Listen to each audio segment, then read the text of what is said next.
Good morning. Welcome to the Arvada Chamber of Commerce Third Friday Issues Breakfast. We're glad to see you all here bright and early this morning. Before we start the official program, shall we, as always, recite the Pledge of Allegiance? I pledge allegiance to the flag of the United States of America and to the republic for which it stands, one nation, under God, indivisible, with liberty and justice for all. Thank you so much. May I invite Jerry Marks, our chairman of the board, to say a couple of words. And I'll introduce him again as our city council member. Thank you, Steve. I'd just like to welcome everybody to our breakfast. We got a real good program today. And I'd just like to thank everybody for the support I've had over the last 2 years as your chairman of the board of the chamber. Over the next month and a half, we transition out, and Mr. John Bodner will be the new chairman coming in January. So he loves bacon, can be bribed.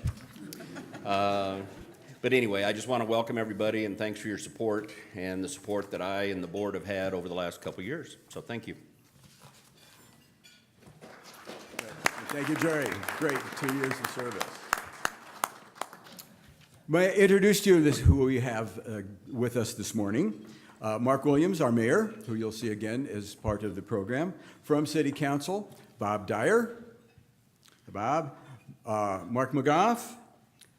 Jerry Marks, as City Council person. Our police chief, Dan Wick, is here. Thank you, Dan. Don, for being with us. Yes, his alias. On the picture in the post office, it says Dan. Representative Tracy Kraft-Arp, thank you for being with us. And newly elected, Julie Wood. Laura Woods. Boy, I'm just really doing great this morning. And I told Cammie I can read her writing better than mine, so it's not her fault. Okay. Also, city manager, Mark McGough. No, city manager. So, good. City manager, Mark Devon. Can stand up. Okay. Bob Loveridge from the fire board. Now, see, I could have introduced you from Apex, but I didn't. Okay. But I will introduce Tommy School. There's Tommy from from Apex, newly elected. Thank you all for being here. Now, with enough of the frivolity and fun, we're going to get really serious. Well, hopefully not too serious. We have a subject this morning, and obviously we have a lot of people who are interested in it, having to do with construction defect legislation. And if you are not familiar with it, by the end of the morning, you hopefully certainly will be. It's an important issue for the city, an important issue for the state, and we are wanting to delve into it a little bit so that the city and the state can work together on making some good decisions on what to do next and how we progress. And so this morning, to lead our discussion, we have Christine Jensen. Christine from Cherry Creek Mortgage. Christine also is the chairman of the Arvada Chamber of Commerce Government Relations Committee, and has put together a really fine panel of speakers that we are glad to introduce to you now. So at this time, let me bring up Christine Jensen. Thank you, Steve. Good morning. So here's how the format will go this morning. We have a very distinguished panel that will be presenting different elements of this topic. So I'm going to go ahead and introduce you to all of the panelists, and then I'll call each one of them up individually. The panelists will do a presentation of approximately 5 minutes, everyone. So try to stay as close to 5 minutes as you can, because we'd like to leave plenty of time for all of you to get your questions answered from the panelists as well. After each one of the panelists does their initial presentation, then we'll come back and we'll take questions from all of you to ask of those panelists. So let me begin with Clayton Sharkey. Thank you. Mr. Sharkey is an expert on risk exposure and insurance for development and construction projects. Previously, he was VP of Lockton Companies of Colorado Construction Unit and was with Lockton, Hilb, Rogel, and Hamilton. How'd I do on the pronunciation? All right. Yep, good. Of Denver, formerly known as the Talbot Corporation, where he served as vice president, account executive. He also served as an insurance defense attorney with Lawn and Kiever, where he focused on construction litigation. Thank you for joining us this morning. Then we also have with us David McLean. David McLean is founding member of Higgins, Hopkins, McLean, and Roswell, LLC, a firm which specializes in construction law and construction litigation throughout Colorado. He has a general civil litigation practice with an emphasis on the defense of complex construction lawsuits on behalf of developers and general contractors. As a result of the experience gained by defending some of Colorado's largest residential construction defects lawsuits, developers, general contractors, sorry, a little bit of a complexity here, and subcontractors, they seek out Mr. McLean to consult on risk avoidance and risk management strategies. Currently among his clients are several of the state's largest home builders, regional and custom builders, and numerous insurance carriers. Mr. McLean is an AV preeminent, peer review rated attorney by Martindale Hubbell and is a regular speaker at local, regional, and national seminars regarding construction defect litigation in Colorado. Thanks for being with us. Then we also have with us today Dee Wolf. Dee, go ahead and wave and say hello. Dee has been involved in community association management for the last 30 years as a homeowner, owner of a management firm, a member of boards of directors, as a community manager, and most recently serving on the Colorado Legislative Action Committee. Dee is currently serving as the chair of the Legislative Action Committee. She is a certified manager of community associations and has also achieved the highest designation as a professional community association manager through the Community Association Managers International Certification Board and the Community Associations Institute, respectively. She has management experience in condos, single-family homes, and in townhomes, as well as teaching board members, homeowners, and managers locally and nationally. Thanks for being with us, Dee. We also have with us today Chris Elliott. Go ahead and say hello. This is Chris. Christopher Elliott has been involved in the real estate and construction industry for over 35 years.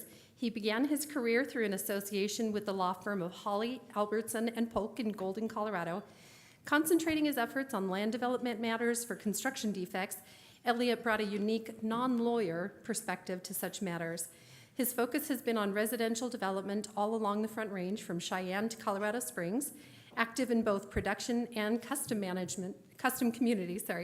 He is responsible for the creation of over 20,000 residential building sites in 30 or more communities.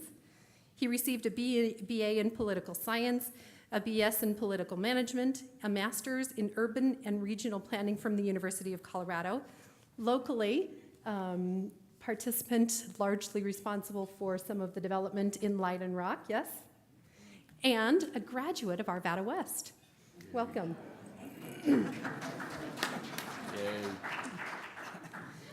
Also with us today is Larry Healy. Larry has been involved, say hello, Larry, thank you. Larry has been involved in community associations as a homeowner, a member of boards of directors, or as a community manager for over 2 decades. Currently, Larry manages the Bovalon, thank you, Condominiums Association, which was directly involved in construction defects issues. Larry is a certified manager of community associations through the Community Associations Institute and has also achieved the designation as an association management specialist through the Community Association Managers International Certification Board. He has management experience in high-rise condos, large-scale single-family homes, and in townhouse condominiums. Thank you for being with us today, Larry. Appreciate it. And then, of course, who needs no introduction, our very own mayor, Mark Williams. Mark Williams has been serving as our mayor for the past 3 years, and has been Seems like a lot longer. and has served for much longer than that on city council. Mark is a partner in the law firm Helmless Smith & Williams, and our mayor, Mr. Williams, will be here today to talk about the Arvada perspective specifically why this issue is so timely here in Arvada. So let's go ahead and begin with our mayor, Mark Williams. Thanks for being with us today. Thanks, Christine. This issue is hugely important to Arvada and all the communities in the metropolitan area, and frankly should be throughout the state. And let me tell you a little bit of why. We in Arvada in particular have an incredible opportunity with the upcoming Gold Line to have transit-oriented development within our community. This has been a dream, a plan, I think, with the urban planners, what just Joe Citizen, what the business community, what all of us look to in terms of an opportunity for people to live close to where they would want to get onto a rail line, get to go to wherever they need to go to, the airport, downtown Denver, sporting events, and then also for opportunities from people downtown to come out to our great communities and see what we have to offer in terms of our amenities. One of the components of that is a desire of people to be living close to those types of stations, those types of facilities, those transit-oriented TOD facilities. We recognize that, and we've been planning for that as we move forward with our various developments. And each and every development that comes to the city, we keep seeing these plans, and you've seen it happening. You saw it at Arvada Station at Kipling Ridge, the Rich Sherberg project that he built there. Beautiful, beautiful apartments. You're seeing it with Park Place at Old Town, a very contemporary, very, I think, youth-oriented facility that's going to attract younger people into our community, being built as an apartment complex. So I've asked developers, can't you bring us some condominiums, some townhomes, some owner-occupied opportunities? And why is that important? I see condos, townhomes, and I'm sure many in this room started out that way. To get your foot into the door of home ownership and to be able to then move into our larger homes that we've been able and fortunate enough to purchase over the years with Christine Jensen's help as a lender. To be able to get into those type of properties, you got to get your foot in the door. Having a rental unit, being a renter, doesn't build up equity. Yes, maybe it lets you build up some savings, but maybe not in this market where the rents are so high.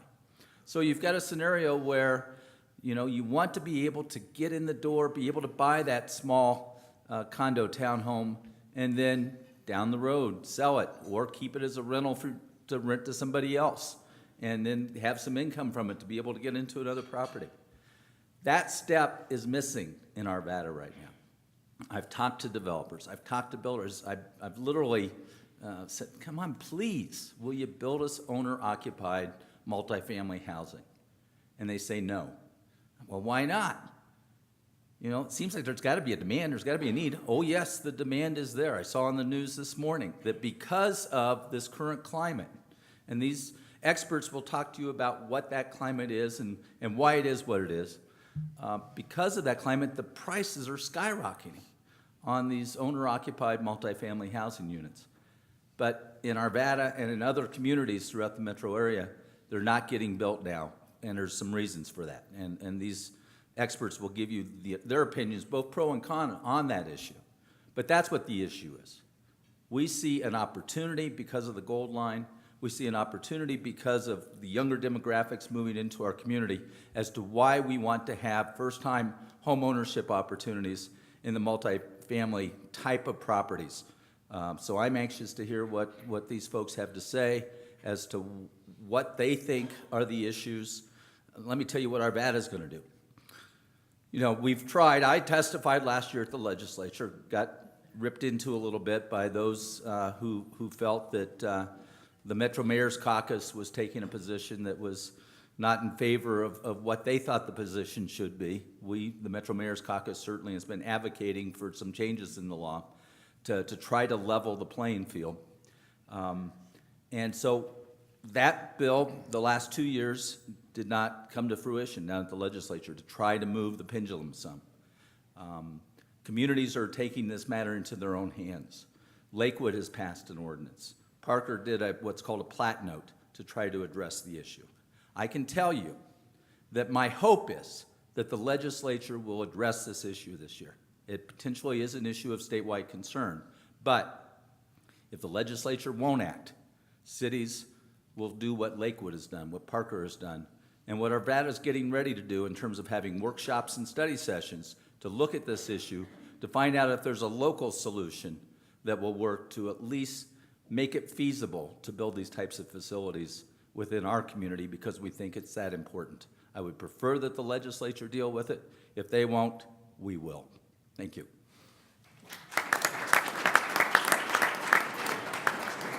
Thank you, Mayor Williams. Next, we'll hear from Clayton Sharkey. Mr. Sharkey, thank you. Thank you. Thank you, everyone. Thank you for being here early to talk about insurance. So in the discussion of construction defect, you hear about insurance. So I want to just be clear. The policies that we're talking about are what we call commercial general liability policies. These are the policies that businesses buy to protect them against claims that their operations injure somebody or cause property damage. And in the case of construction defect, we're talking about post-construction claims for property damage. And I just have two and a half points to make so I can stay with my 5 minutes, hopefully. Most businesses can buy insurance from what I'm going to call the standard insurance companies. These are the names that you are familiar with, like CNA and Travelers and Zurich. And around 1998 to 2000, those insurance companies left the residential community. Didn't matter how good of a client you were, whether you never had a claim. It's what we could just call class underwriting. The whole class was now unacceptable to these standard insurance companies. And it was due to the rise of construction defect litigation, because these policies also have to provide a defense, and they can incur, hundreds of thousands of dollars just in the defense of these claims. So if you cannot get coverage in the standard markets, you have to go into the excess and surplus lines, or what we call the E&S. And these are opportunistic pirates. They know that they are the market of last resort. So of course their pricing is going to be much higher, their coverage is going to be restrictive. And since 98 to 2000 to where we are now, we probably are in our third generation of these excess and surplus lines companies, because they come and go. So in the excess and surplus lines markets, you have to be very careful as to who you're doing business with. They're still rated by companies like AM Best, so there's a way that we can judge their financial strength. But they're not committed, long-term to any particular market. And like I said, they have come and gone.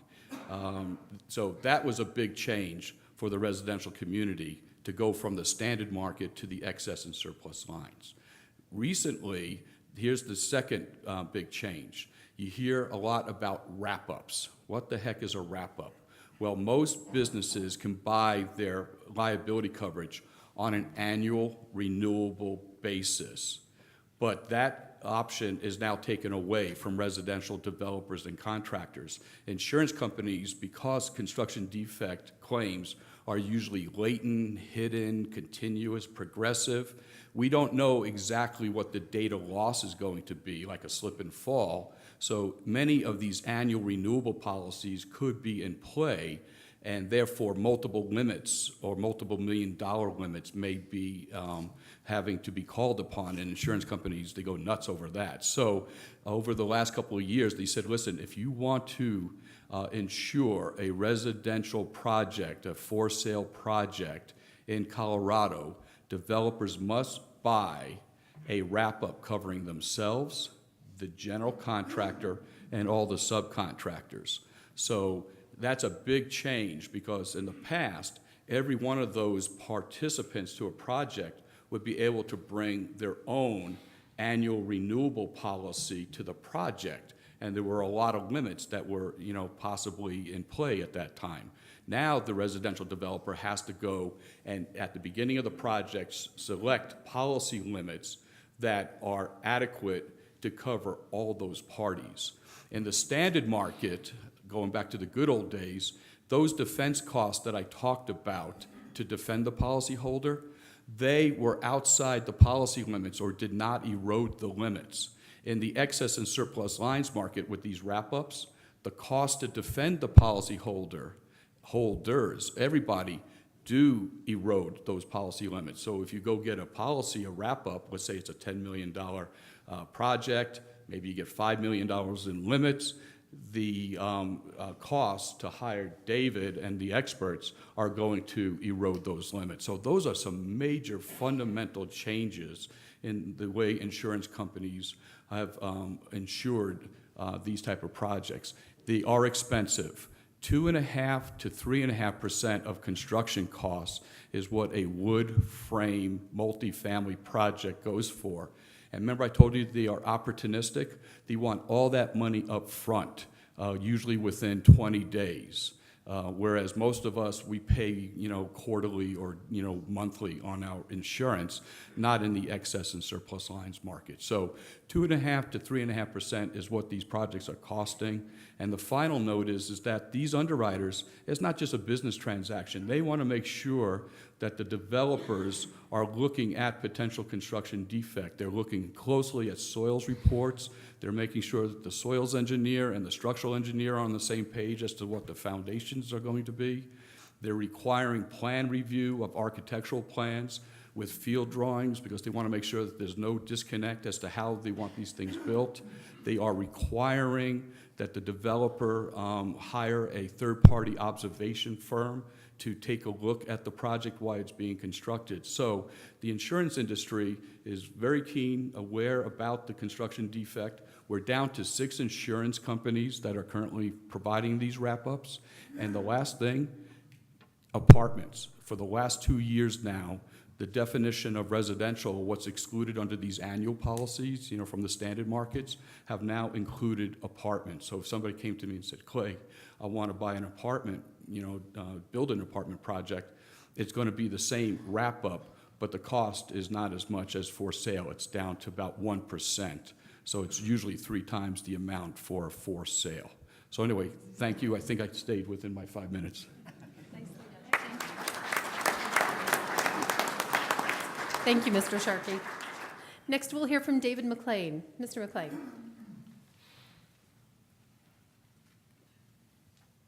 Thank you. Thank you for having me this morning.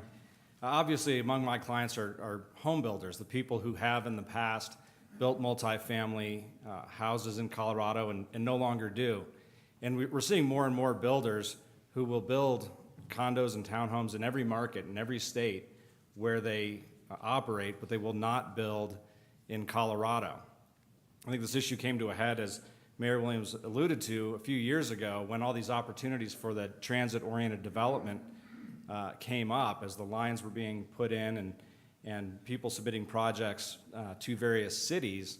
And through the Colorado Association of Home Builders, Dr. Cog actually came to us and said, why is nobody building multifamily? So at that point, we started really in earnest trying to make a difference in the state. And for the last 2 years, different organizations, and there's a Homeownership Opportunity Alliance now established, a big coalition, including the Metro mayors, to support legislative changes on a statewide basis. 2 years ago, with Senate Bill 52, that included a right to repair. It was limited to transit-oriented development. Last year, it was changed a little bit to drop the right to repair and to include essentially an informed consent of the homeowners to bring a case, and also included arbitration for these types of cases. Unfortunately, it didn't go anywhere last year. The bill was introduced late, and the President of the Senate was able to use some procedural mechanisms to make sure that the bill never got a hearing, never made it to the floor. So we're starting to see now local jurisdictions take up the issue.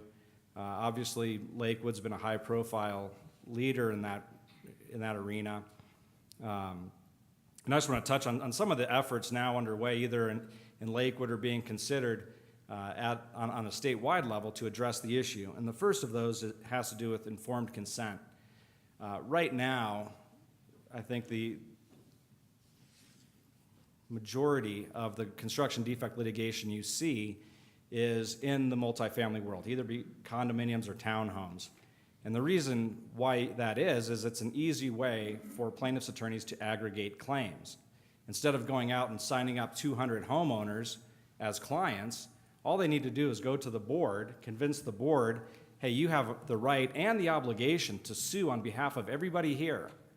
So if you don't do that, you're going to breach your fiduciary obligation. You could be held personally liable to repair all these defects if you don't take care of these homeowners. So you should hire us. We'll come in at no charge to you. We'll do it on a contingent fee basis. We eat the cost. If there's no recovery, you don't pay. What do you say? And these 5 members, 7 members on the board, not being attorneys or understanding the fiduciary obligations or the business judgment rule, sign on. And have then brought 200 homeowners, or however many units are in this development, into the case. So one of the things being considered is including an informed consent provision, essentially saying that before an association can bring a claim against a builder, it has to tell the homeowners what the defects are, provide some information about what the costs are going to be incurred, who's going to be responsible for those costs if there's not a recovery, and essentially get the homeowners to weigh in. And as the bill was introduced at the legislature last year, it was 51%. And I would submit that if there are true and legitimate problems within a community, the association is going to get the homeowners to approve the action, and they're going to move forward with a claim against the builder.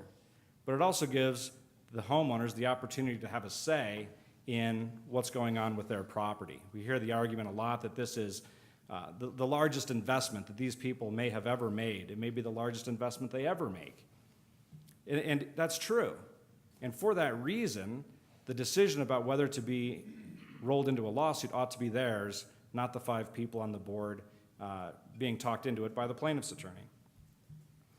So that's one important component of last year's legislation. Another part was arbitration.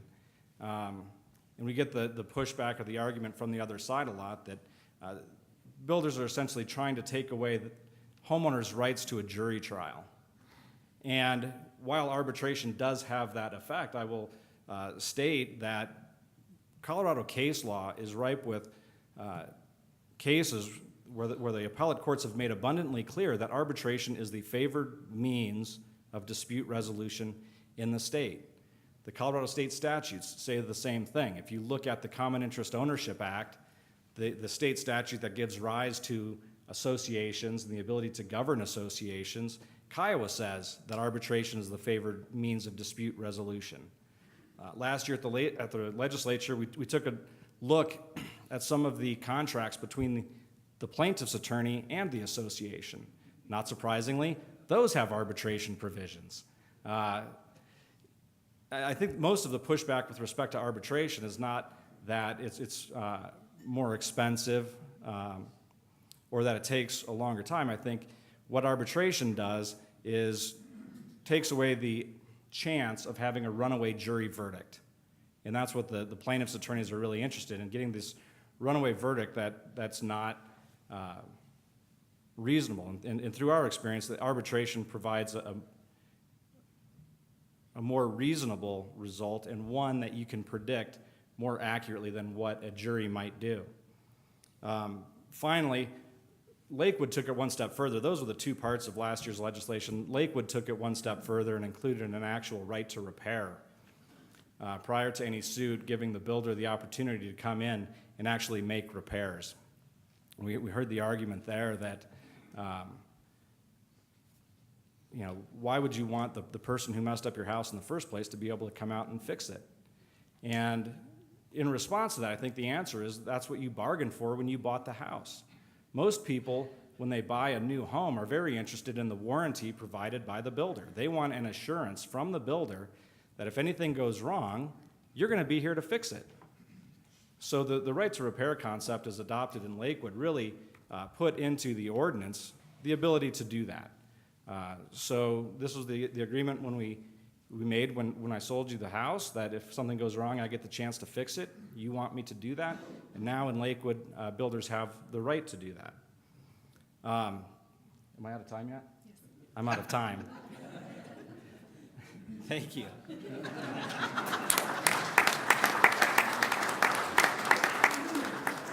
I'm delighted to see each of our panelists so passionate about their position, so thank you very much. Next, we'll hear from Dee Wolf. Dee.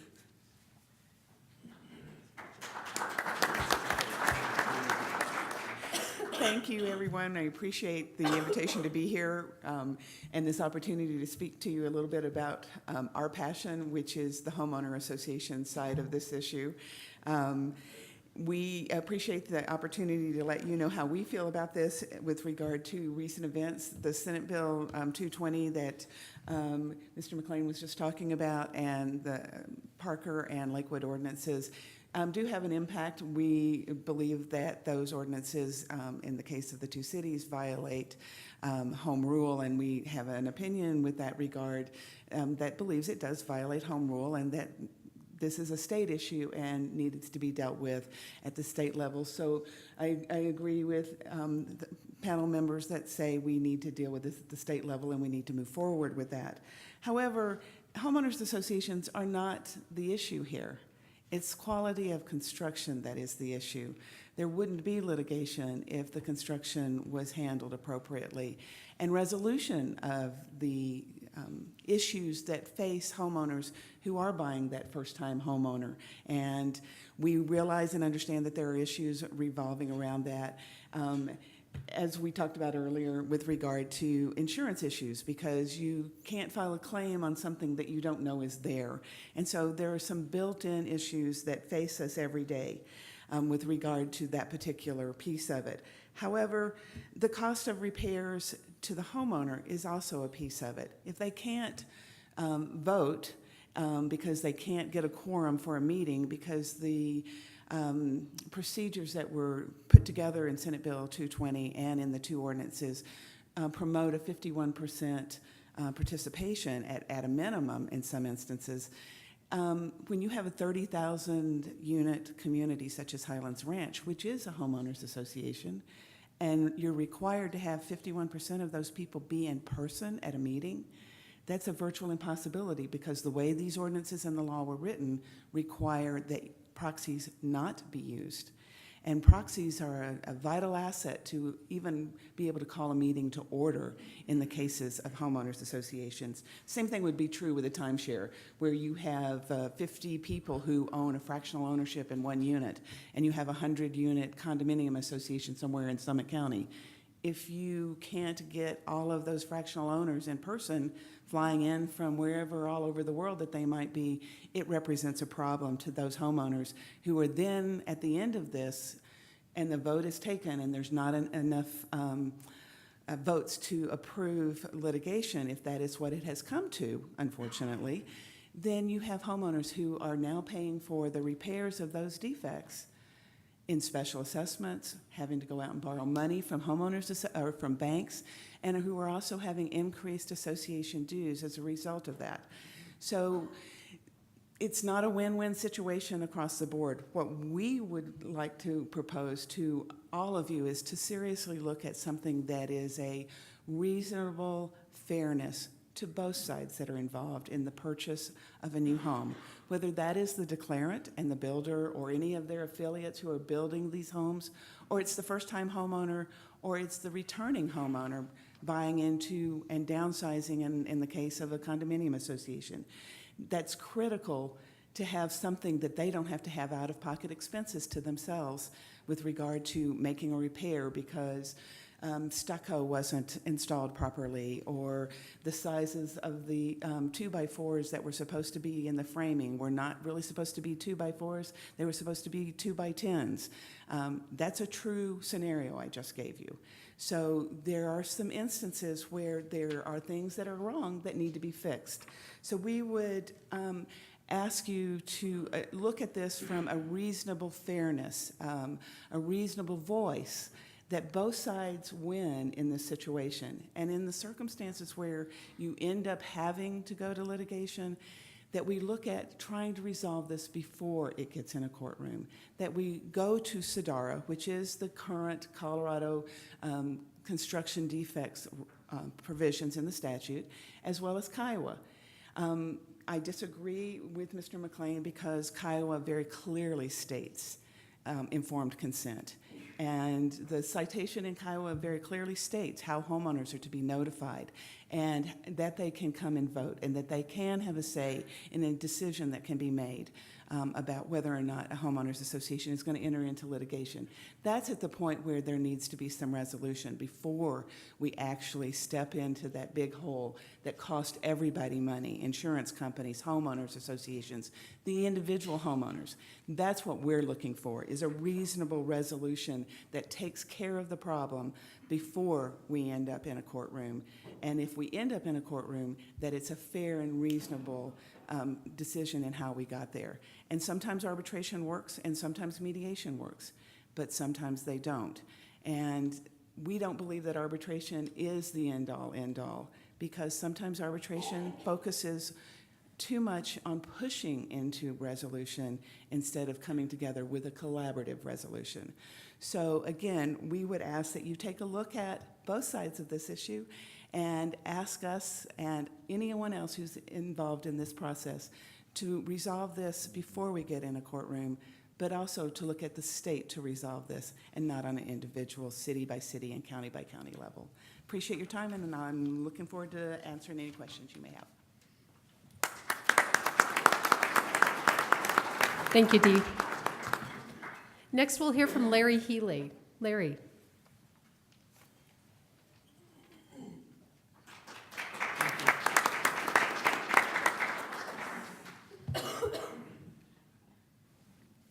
There's a lot of passion up here, and there's a lot of passion out there. I am an Arvada resident, and I'd like to see Arvada not make a mistake in doing anything in passing an ordinance that might conflict with homeowner rights. Is change needed? Absolutely. We wouldn't be here if it wasn't. We talk about level playing fields. If we're going to level the playing field, let's not do it by tying people's hands behind their back. There are restrictive covenants already. Does anybody here live in a high-rise, by the way, or a condominium? It's an intricate organism. If one thing goes wrong, it can affect other things. Do not limit the homeowner's right to seek expert advice on how it's to be repaired. What is the scope that needs to be done? Do not limit the homeowner's right to use a proxy. I've looked at a lot of the proposed ordinances and some of the ordinances that have passed. They write into the covenants, you must have arbitration. They write into the covenants, by the way, you can't change this. You can amend your documents later on, but you can't amend this one. They put in the covenants that there's a limit on how much the association, the homeowners can get, and you can't change it. I'm not sure that's fair. We want to have affordable housing for the people in Arvada. It's affordable at the front end, perhaps, but if there are defects that are not corrected, defects that are not corrected properly, and people end up having to get into litigation, then it is no longer affordable. Because those people who are first-time buyers now have to get their wallet and their purse out and start paying some bills. Associations in their infancy, when they are first formed, don't have the money. The developers are subsidizing into the reserves and paying the bills as you go along, but when it turns over to the association, those bills now have to be paid by the homeowners. And it is a fact, and I don't think anybody will dispute it, that at that time of turnover, the homeowners find that their assessments, which were low during the sales phase, are now skyrocketing. Let's level out the playing field. Let's make it affordable. If there's a lawsuit, that seems to be what everybody is talking about, lawsuits. If there's a lawsuit, people can't sell their home. There's pending litigation. Affordable housing is probably FHA certified, or that you hope that it is, so that the first-time buyer can afford. FHA is not going to write a loan on a property that has pending litigation. If you don't get it fixed, you have to disclose the unrepaired defect, you still can't sell your home. The property values go down. Who's going to buy? Investor owners. Investor owners who are not present on the property and have very little interest in what's going on. Change is needed. But the change that's needed is for both sides of this issue to sit down and have reasonable discussions and look at a way that the homeowner isn't losing their rights, the developer feels comfortable putting up a building, and the insurance company will write a policy. We're not getting that with writing these covenants, writing the ordinances that limit the homeowner rights. The people who will be affected are not in here. The people who will be affected if the wrong action is taken are the people 3 and 4 years down the road that are living here in Arvada and find that they're living in housing that has defects that they can't afford to fix, or that the developer is saying, I'll fix it for you. Some of us are getting to the age where when we go to our primary care provider, they say, you might want to check out your prostate. And what do? They send us to somebody who's an expert. Let the homeowner have that chance to go to the expert, find out what needs to be done, and go from there. Really, we need change, but let's make sure that we make the right change.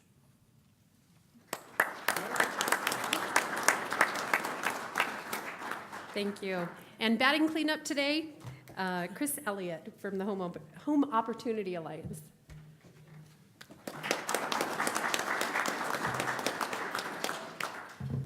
Let's see, they each used 2.5 minutes of their time, so I'm going to suck up what's left. Thank you, Christine. Thank you all for letting us come. On behalf of the other panelists, it's a real pleasure to come up and see you all. As Christine indicated, I am a proud native of Arvada. I am an undistinguished graduate of Arvada West and went on to University of Colorado. And I am a developer. That's my day job. The Home Opportunity Alliance is a coalition of a great number of different and disparate entities, from the Metro Mayor's Caucus to the affordable housing advocates to developers, builders, and economic development councils. And we're all here for a common purpose, and that is to see that there is an opportunity for everybody to be able to buy a house. My projects, I'm going to brag a little bit so Karen can sell some of the houses in my projects. Leiden Rock is one, 1,500 residential units. Whisper Creek, another of my projects, 600 units. We have a new project that will be starting soon across from Apex called Richard's Farm, another couple hundred units. You know what? There's not a single condominium in any of those. And it's that way for a reason. As my friend David McLean is often to say, there is no condominium project in Denver that is not already a part of a construction defects lawsuit or will be a part of a construction defects lawsuit. We, as a part of the Whisper Creek community, we have 132 townhomes, and Remington Homes has been my buyer for all of that project to date, with the exception of a small part that we sold to Taylor Morrison. Who doesn't like Remington? I mean, this is a third-generation home builder in Arvada. They're headquartered here. They've been here. You know what their warranty program is? If it needs to be fixed, they fix it. And it's not limited to time. It's not limited to the extent of the defect. They want to go out there and take care of it. They put off starting the townhome portion of that because of this particular issue. And as Clayton indicated, the opportunities for insurance, general liability insurance for builders, is less than bottom feeders. In fact, they usually show up in black Cadillacs and they get out and they got big gold chains and stuff. And in the case of the Remington townhomes at Whisper Creek, the general starting price is in the low 300s. You know what they pay for insurance? $12,000 a unit. $12,000 a unit, and as Clayton indicated, they pay that up front. For 132 units, they had to write a check, and I can't do math in my head, but it's 12,000 times 10, 12,000 a unit. They had to pay up front in order to be able to move forward and do that. There's not a condo project in Arvada, particularly in the Old Town part of Arvada, that hasn't been the subject of a lawsuit. Every single one of them has been subject of a lawsuit. Now, you got to stop and wonder, and let's use Remington again as an example. They build an awfully nice single-family home, and there's a number of Remington homeowners in here I know, and they all like, for the most part, everybody likes their single-family home. Why would they build the townhomes any differently? The other builders that we deal with in Leiden Rock include D.R. Horton and Lennar and Tri-Point. There you go. Thank you for that. We have 7 different builders that build at Leiden Rock. In most cases, those builders are national builders, headquartered in other locations. They build in other markets. And you know what? They build multifamily condos. They build high-rise multifamily condos. Every other market but this one. Do they build a crappy condo in those other markets? No, they don't. They pride themselves on what it is that they build. Every single one of them. Now, let me tell you a little bit about the process. And again, emphasize and emphasize and emphasize that these guys want to come back if there's a legitimate problem with it. They want to come back and fix it. But what routinely happens is either through management companies or through other relationships, the lawyer gets into the HOA board meeting, says, you know what, I'm confident that you have construction defects. These people are looking around and, yeah, you got construction defects. Tell you what, we will, on our dime, the attorneys, on our dime, we'll go out and we'll hire experts. They'll come in, they'll conduct forensic tests, and then as a result of those forensic tests, we'll be able to then assert some sort of a claim. They bring in fire trucks with fire hoses, aim them at the windows, squirt the windows for 30 minutes, and then come back and say, you know what? Those windows leak. Well, if that window that we sprayed leaks, then every single window in this project leaks. We've got to step back and we've got to assert that particular claim.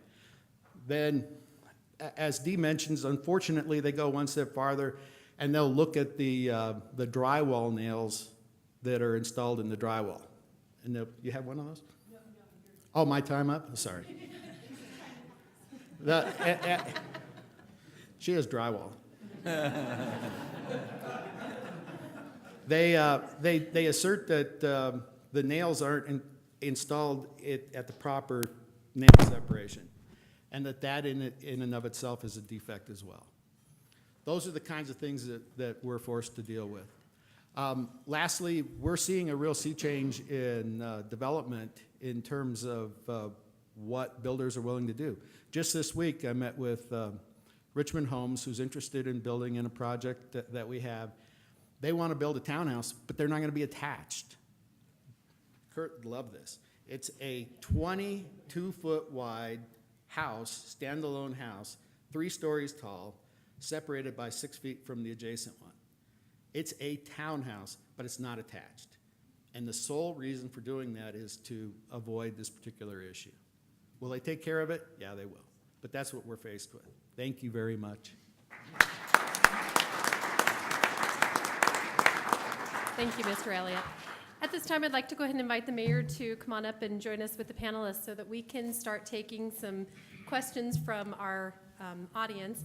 I see a number of those involved in the real estate community, developers and builders in the audience, so I hope we'll get some great questions from all of you as well. So, who has a question that they'd like to ask one of our panelists? We need someone brave to be the first one.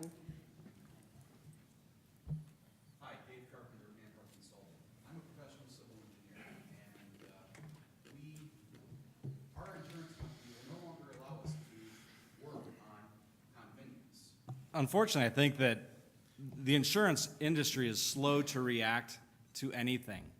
And I think the first step is going to be to get a handle on the number of cases filed and the severity of those cases.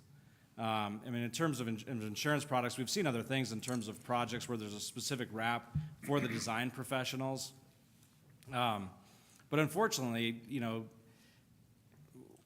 when these projects go off the rails and the lawsuit gets filed, I don't want to say that everybody who stepped foot on that project gets brought into it, but in some cases it's pretty darn close. I mean, in terms of a design professional, there needs to be a certificate of review, you know, from another engineer that says these claims do not lack substantial justification.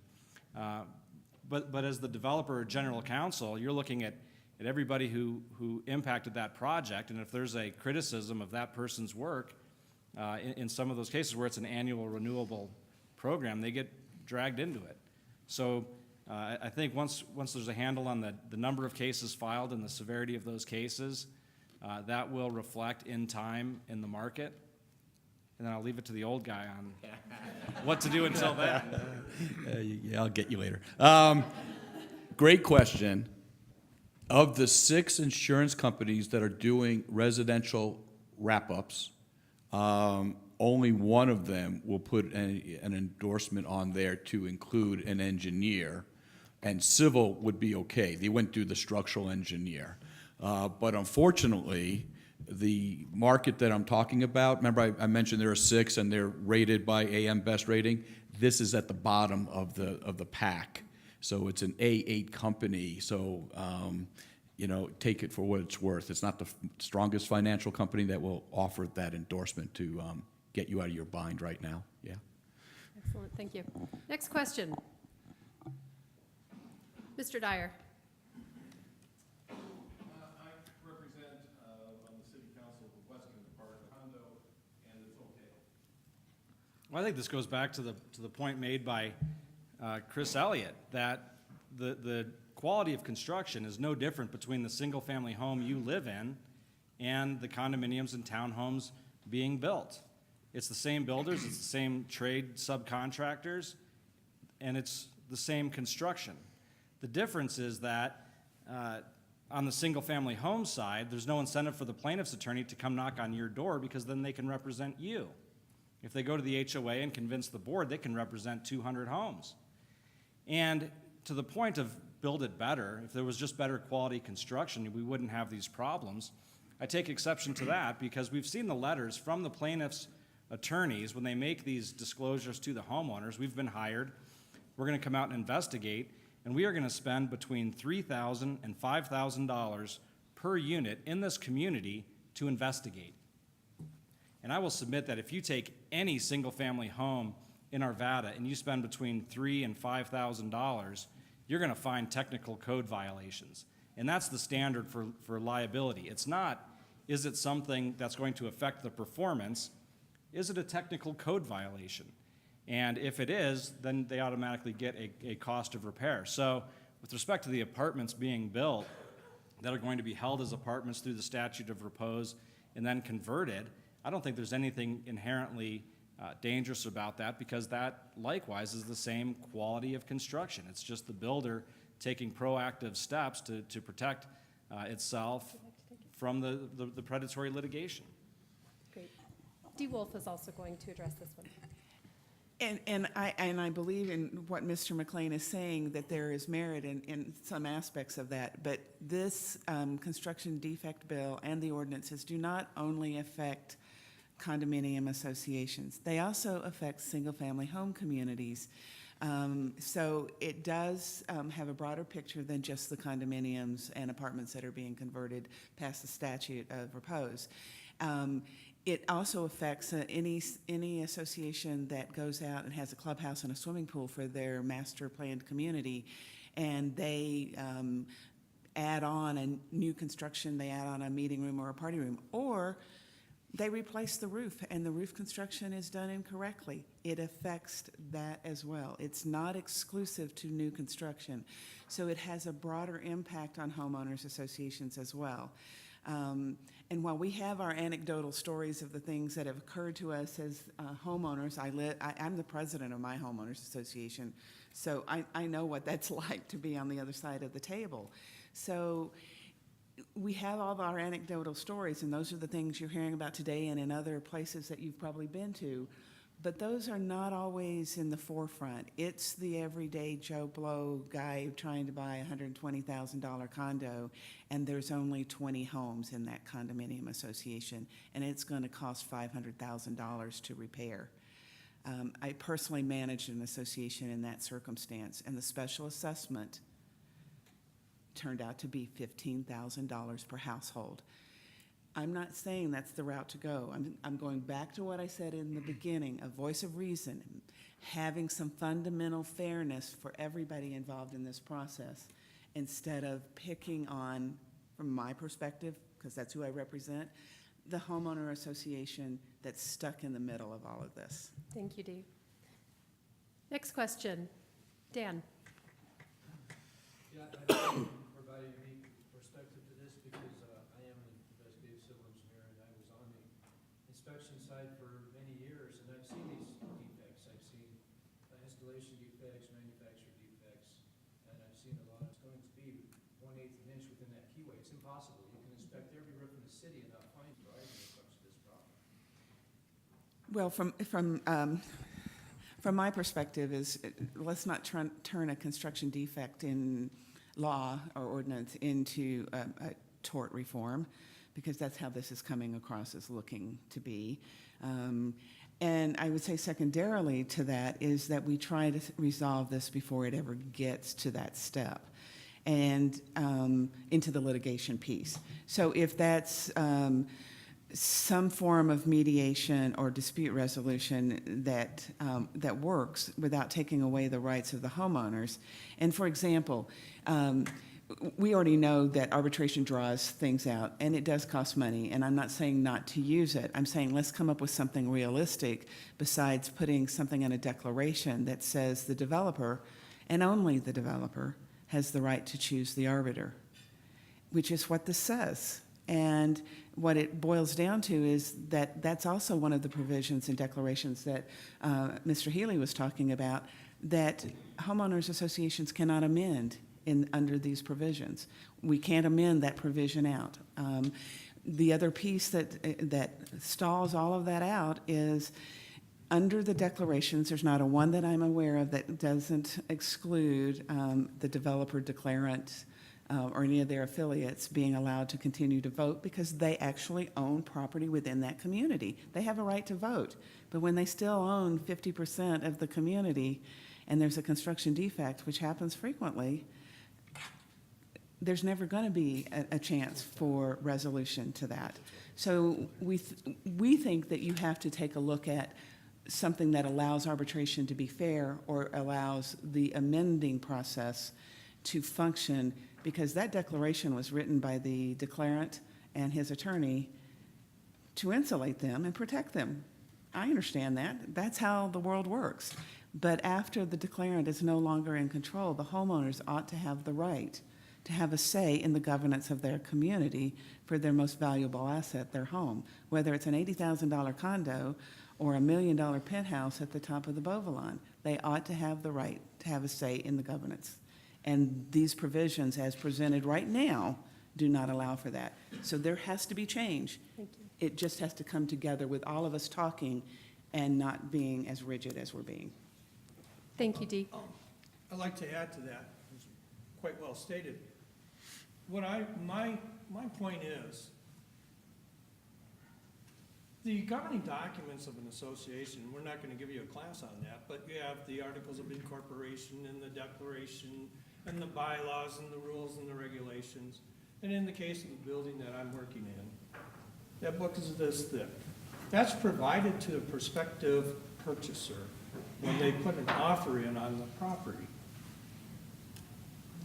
What the person is interested in when they see that is, can I have a dog? How many? How many parking spaces do I get? Right.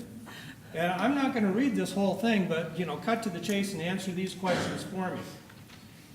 And in many of the ordinances and in many of the proposed legislation, it's buried somewhere in there, a restrictive covenant that will prohibit the homeowner from taking action. Not all developers are bad. The majority of the developers and the builders are doing a great job, but some of them don't. Does somebody want to sit at the sales table and say, "No, somewhere in here, you're going to find that you don't have the right to seek professional assistance if there's defects to find out how they should be corrected. You can't rely upon your documents that allow you to use a proxy for other business. You can't use it if you want to go after us." These are things that I think in Parker, they put a note on the plat. How many people look at a plat? If it's a single-family home, you do. But when you're in a condominium or a high-rise building, what is the plat? It's your individual airspace, and then you're looking at general common element and limited common element. In the case of multi-use buildings, you're looking at limited common element commercial things. My point is, let's have discussions. Let's come up with the resolutions that level the playing field, protect the individual homeowner, and at the same time, the good builders can get their insurance going down the line. But let's not take away the rights of the homeowner and make it too hard for them and bury this stuff where they aren't aware of it until something happens. Thank you, Mr. Healy. Mr. McLean, would you like to take a shot at that one?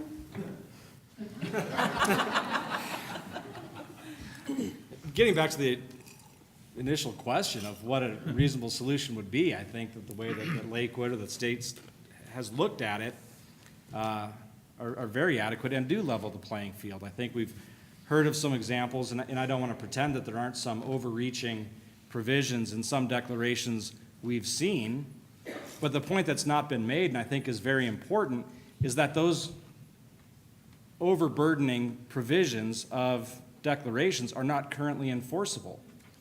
The plaintiff's attorneys in 2007 passed what was known as the Homeowner Protection Act, which made abundantly clear that a builder or a developer cannot put in any contract any language that prohibits the homeowner's right to sue him beyond what is in the Construction Defect Action Reform Act. So even though it may be true that provisions exist either in contract or in declarations that say you can only sue me for 1 year, you can't hire an expert, it may exist, it's not enforceable. So I think to a certain extent that's a red herring argument because, or a straw man argument, we're setting it up as something that's bad. It's not an issue. It's not enforceable now. So we need to get back to where we're looking at arbitration as the favored means of dispute resolution and giving the homeowners a say as to whether their home should be encumbered by this lawsuit. You know, I've seen situations before where homeowners, not knowing that the HOA is taking this action on their behalf, get rolled up into the lawsuit and find out down the road after they try to refinance or to sell their home that they can't. And then they start asking questions like, why can't I? I don't have any defects in my unit. Nobody asked me if I wanted to be involved in this, and now I'm stuck. Why didn't I get a say? In one case, we saw a homeowner sue the plaintiff's attorney and the HOA for taking that action on his behalf without his consent. Ultimately, that case was dismissed by the trial court. He represented himself, which may not have been the best idea. Yeah, cool for a client. Yeah, really, and it's on appeal. But if you look at his complaint, the facts are there that his property was encumbered and he didn't have a say and got stuck with this unit that had become devalued because when he went to sell it, the only person to whom he could sell was a cash buyer. Thank you. Who has another question? Joe Gerber. I'm Joe Gerber, General Gerber Construction. I'm wearing it because I can't afford a suit anymore. To go to work, I used to be a developer and small contractor for condominium associations. I can't do that anymore because of the fact I can't get insurance to do it. So we want to level a playing field, and this is what I asked our less level playing field. The playing field's gotta be in a neutral site, not on your home court, okay? And it's gotta be, something that we can all live with. The price of a condo to make it affordable is not putting $12,000 of insurance up into the price of the condo. You know, it's not gonna be an affordable housing anymore. So I'm kind of on a soapbox. I don't really have a question.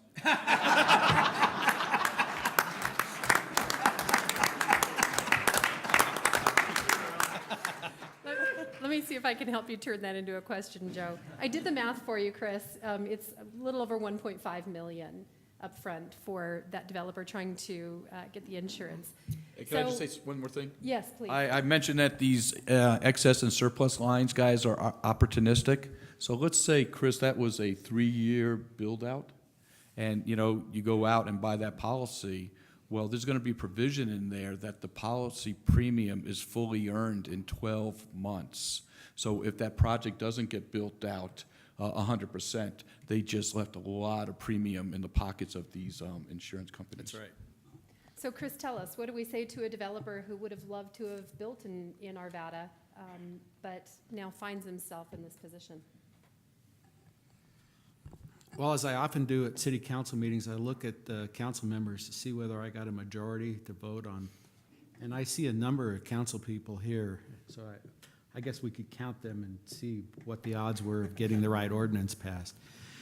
I think you have to come back and make the case that, at least in Arvada, there's a strong sense of willingness, like Lakewood, Parker, Lone Tree, Douglas County, and some others that are looking hard at this, that we can come up with something that would allow a level playing field. You know, the builders want to take care of problems universally, and there are certainly bad actors that exist, but I would suggest that just like in any other profession, the vast majority want to build a good product and they want to stand behind it, and would look for some help, ordinance, plat note, or otherwise, to get there. Great, thank you. All right, Mike Litsu had a question. Several of the panelists talked about Lakewood and Parker, and I guess two questions. One for the mayor is, do you see a rash of other cities doing this, kind of along the same line as Lakewood?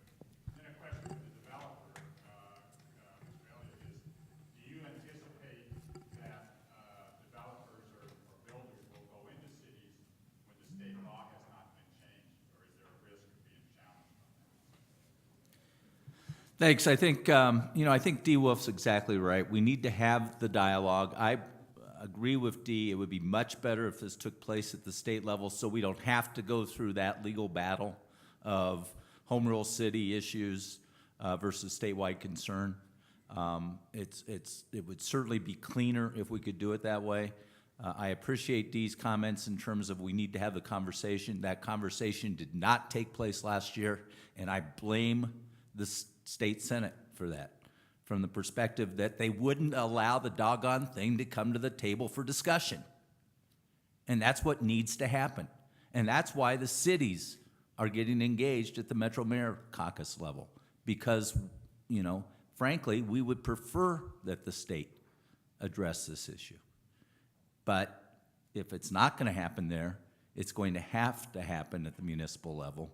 And then we're going to have those legal challenges. We're going to have those legal fights as to whether or not those provisions can stand up. And, I don't want to argue against a homeowner's rights. I want good construction. I want everyone to have a good, safe home to live in. But I want to have a full range of communities in Arvada. And that means having these roadblocks, because they're not getting built. There's clearly a roadblock to having multifamily owner-occupied opportunities in our community as part of our housing mix. We've got to have that. And if the state ain't going to deal with it, we are. Thank you. Mr. Elliott. The answer to the question would be that we would look for communities that were embracing that opportunity through ordinance, plat note, or otherwise. We're hit every day with the headline that Denver metro area is less affordable and continuing to be less affordable. We see it all the time. Well, historically, the for sale multifamily product constituted 25 to 30% of the market. It's less than 2%. You know where that 2% is? It's high-rise luxury. There isn't any affordable multifamily that's available today. And so we're going to look at any opportunities, and we appreciate the courage of some of these cities to step up and look for ways to make it work. You know, you only get one shot at this. The gold line goes through, you develop around it, it's done. You know, you're a good 50, 100 years before you make some changes. Thank you. I think we have time for one final question, if you'll make it brief, Bob. Mr. Sharkey, so cities individually go and do this. What is the practical effect of getting insurance companies besides the volunteers to come into the state and cover this? A good question. I'm glad that you asked that. Insurance companies are run by actuaries, and it comes down to the frequency and the severity of claims and the ability to predict. So once we have the law, the ordinances, then I would turn to my friends David and other defense attorneys and help make a case to the half a dozen insurance companies that these ordinances are going to address frequency and severity, and it's going to take some time.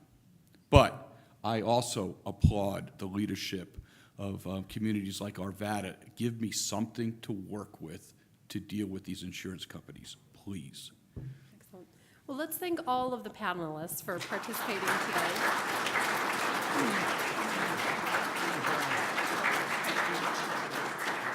And I think I heard the gauntlet thrown down to the Senate, so our Senator-elect Laura Woods, I think we're going to leave it in your court now.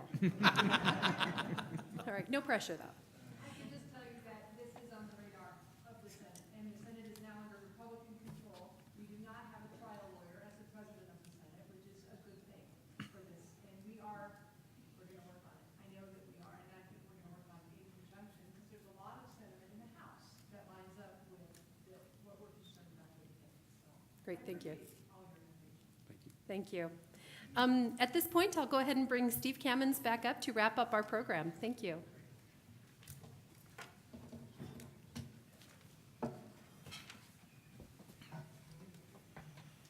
Thank you, Christine. Wonderful job. Thank you all.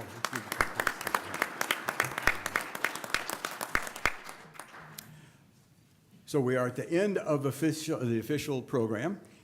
Normally, we would have, the time permitting, reports from elected officials, and this was a very informative, very important discussion, and ran us out of time, which is fine. And so, rather than reports from elected officials, are there any announcements, important announcements that need to be made that we need to know about? Good. Seeing none, then. Yes, Tracy.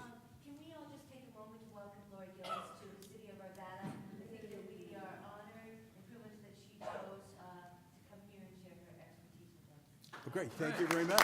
Assistant City Attorney, thank you. Yes, thank you, Lori, for being with us. And this is our first meeting, and hopefully found interesting. So with that, ladies and gentlemen, thank you so much for being with us. Stay tuned for our next exciting and dangerous program.